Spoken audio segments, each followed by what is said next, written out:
और जब मैं दुबई पहुंचा भी तो मैंने एक फ्लाइट भी देखी वहां पर, जिसको देख के मुझे बहुत खुशी हुई। डायरेक्ट दुबई टू यरूशलेम।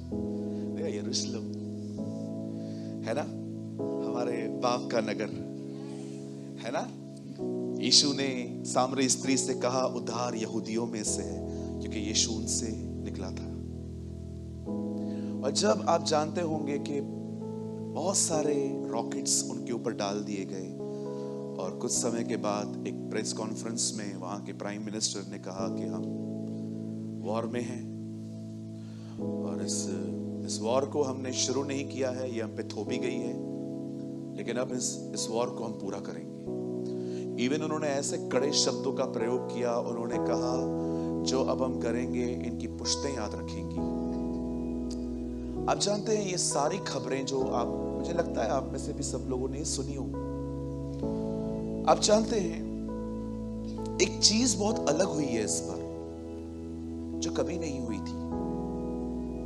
आप देख रहे हैं वर्ल्ड डिवाइड हो रहा है, कुछ वहां कूद रहे हैं, कुछ इजराइल की तरफ आ रहे हैं, कोई उसका समर्थन कर रहा है, कोई उसका समर्थन कर रहा है। और ऑनेस्टली मैं इन सारी बातों में आपको एक्सप्लेन नहीं करना चाहता हूं, लेकिन कुछ चीजें हैं जो मुझे लगता है, जो हमने बहुत सारे युद्ध देखे। आपने कारगिल युद्ध देखा था, आपने बहुत सारे युद्ध देखे थे, लेकिन इस युद्ध में एक बात बड़ी अजीब थी कि इस युद्ध ने वर्ल्ड को डिवाइड करके रख दिया है। कोई ना कोई किसी का पक्ष ले रहा है, मैं इसकी तरफ हूं, मैं इसकी तरफ हूं। और आजादी के 70 साल बाद ये पहली बार ऐसा हुआ है कि पहली बार इतना बड़ा स्ट्राइक, इतना बड़ा हमला हुआ कि इतने लोग उनके मारे गए, ये कभी नहीं हुआ था। और जितना वायरल ये वीडियोस हो रहे हैं, क्यों परमेश्वर चाहता है कि गांव गांव, शहर शहर, नेशन के नेशन ये बात जाने कि इस छोटे से प्लेस पे क्या हो रहा है। आप जानते हो, मुझे ऐसा लगता है कि खुदा हमें संदेश दे रहा है, अब और देर न होगी,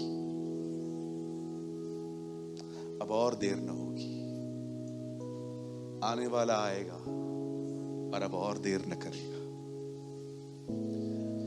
ये सिर्फ वो सायरन नहीं है जो उनके शहरों में बज रहे हैं, मुझे लगता है ये सायरन हमारे जिंदगी के लिए है, जिन्होंने अपनी जिंदगी को बहुत, इवन अपने मसीह जिंदगी को उन्होंने थोड़ा सा हल्का सा लेके रखा है, लाइक चलता है वाला एटीट्यूड, या it's okay, it's okay, it's okay बोल बोल के चलता है करके दुनिया घुस गई है और हमें पता ही नहीं चला है।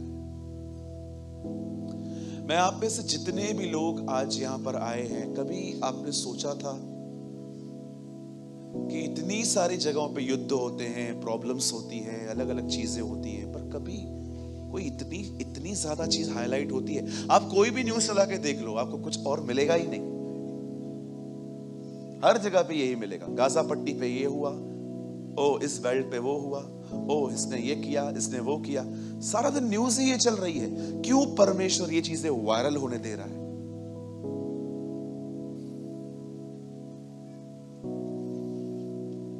आने वाला आएगा और अब और देर न करेगा। मुझे प्रकाशित वाक्य बिल्कुल समझ में नहीं आता है, पर मैं आपको सच कहता हूं, मुझे वो किताब आज भी पढ़ने में मजा आता है। बहुत सारी चीजें मैं नहीं समझ पाता हूं, क्योंकि टोटली चिन्हों की भाषा है वहां पर, सिंबॉलिकल लैंग्वेजेस। जीसस को वहां पर मेमना कहा गया है, कलीसिया को वहां पर दीप स्तंभ कहा गया है। आपको मैं ऐसी सी बातें बता सकता हूं, लिखा है एक स्वर्गदूत आया, उसने अपना एक पैर जमीन और एक पैर समुद्र में रखा। मैं सोच रहा था कितना बड़ा होगा, इतना एक बड़ा स्वर्गदूत आया, लिखा है उसने अपना एक पैर जमीन पे, एक पैर समुद्र पे रखा और खड़े होके कहा, हे पृथ्वी के लोगों, परमेश्वर से डरो। बड़ा मैसेज। और एक जगह मैं पढ़ रहा था, जितने भी लोगों को आज तक काटा गया, जलाया गया, मार दिया गया, गाड़ दिया गया यीशु की वजह से। लिखा है वो सब लोग उसे चिल्ला रहे थे, तू हमारा बदला कब तक न लेगा। और परमेश्वर ने ये नहीं कह रहा है कि रिवेंज निकाल दो, परमेश्वर ने ये कह रहा है बस कुछ समय और। अच्छी यार, ब्लड बात करता है। जितना खून बहाया गया है, क्या कहा यीशु ने? ओ हिब्रूस में क्या लिखा है?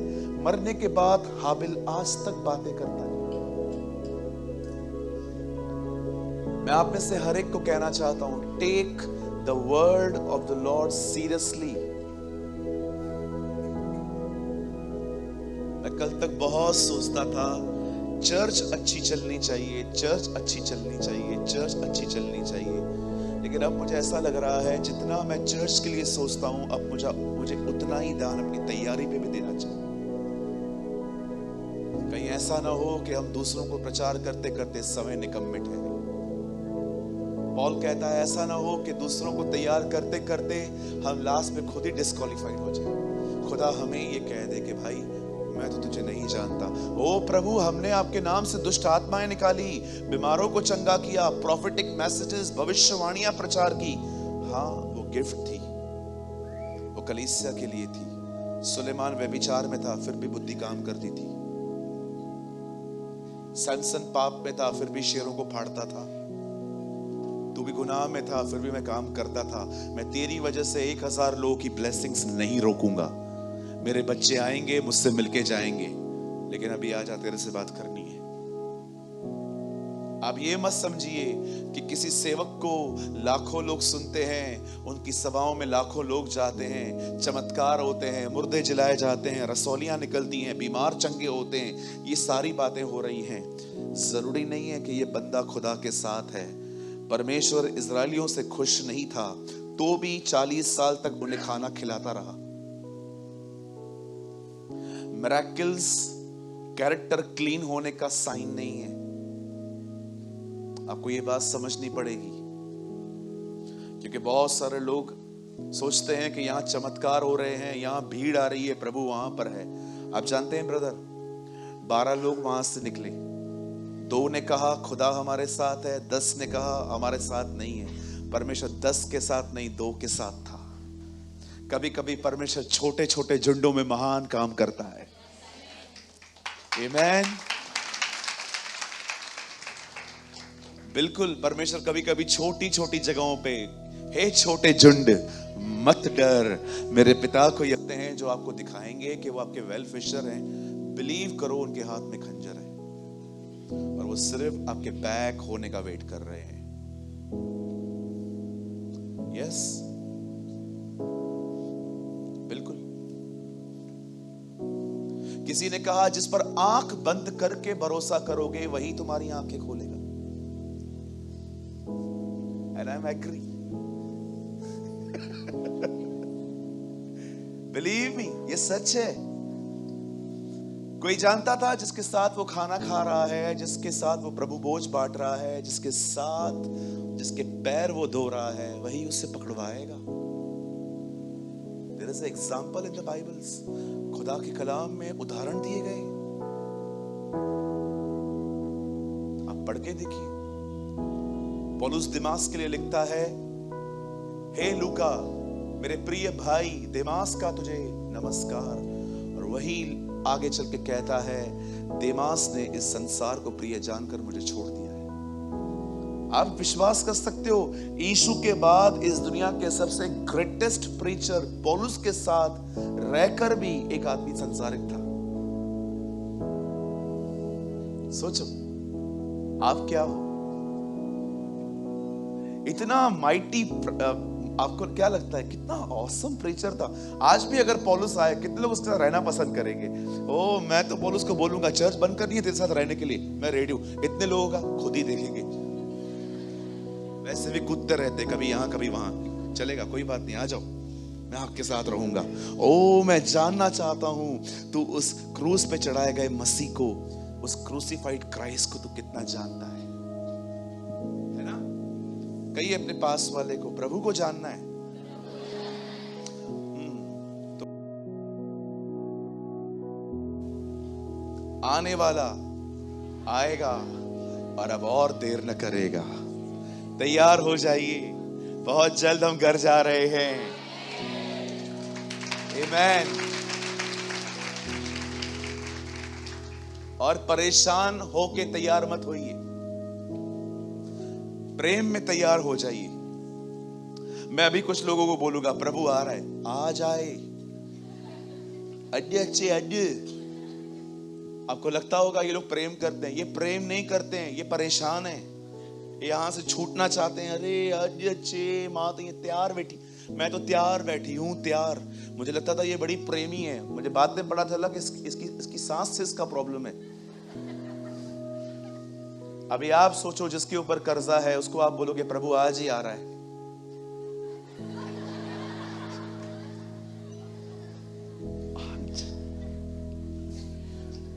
बोलो ये तैयारी नहीं है, तैयारी प्रेम में होती है। ओ मैं इसलिए जाना चाहता हूं क्योंकि मैं उससे प्रेम करता हूं, मुझे अच्छा लगता है उसके साथ रहना। आमीन। कहिए, विपत्तियों के डर से फिरौन ने इज़राइल को छोड़ा था। उसे खुदा का डर नहीं था, विपत्तियों का डर था। पढ़ाया आपने? विपत्तियों पे विपत्तियां आई, तब जाके उसने कहा जाओ यहां से। खुदा का खौफ होता तो पहले बार में छोड़ देता।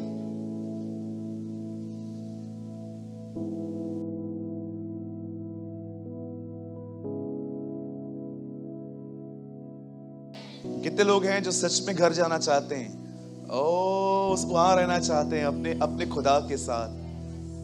कोई है तो लंबा हाथ उठाए दिखाऊं।